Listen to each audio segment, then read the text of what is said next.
কে দিল পিরিতের বেড়া লিচুর বাগানে কমলার বাগানে সৈগ কে দিল পিরিতের বেড়া লিচুর বাগানে।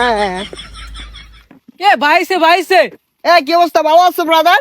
ভাই আপনি তো পুরাই চেঞ্জ হয়ে গেছেন ভাই, কেমনে কি? আগে তো খেত কামারে কাজ করতাম।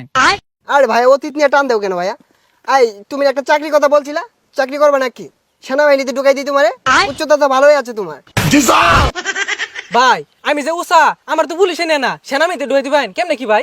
আরে সমস্যা নাই, সেনাবাহিনী আমার কাছে ছোট ভাই। তুমি যদি 2 ফুট চাও তাও তোমারে ঢুকাই দিব না মানে চাকরিতে। আচ্ছা ভাই ঠিক আছে, একটা চাকরির ব্যবস্থা করে দিন যে। এই ভাইয়া দাঁড়াও, একটা ফোন দিই। হ্যালো কদম আলী, এই মুড়ে আমার গাড়িটা নিয়ে আসো তো। কি কোন ভাই, এই সিভার ওটা এত বড় গাড়ি ঢুয়াইতেছেন ঢুকবো? আরে সমস্যা নাই, আসলেই দেখতে পারবা। ভাই এত চেঞ্জ এত টিয়া পয়সা ভাই কেমনে সম্ভব এগুলো ভাই? এই যে ভাই আপনার গাড়ি। ভাই এই গাড়ি চালাতে পারবেন? আরে 12 মাস তো এগুলাই চালাই। এই সরো। দেখছস ভাইয়ের কি চেঞ্জ। এ ভাই ভাই ভাই এ ভাই ভাই ভাই ভাই ভাই উঠেন ভাই।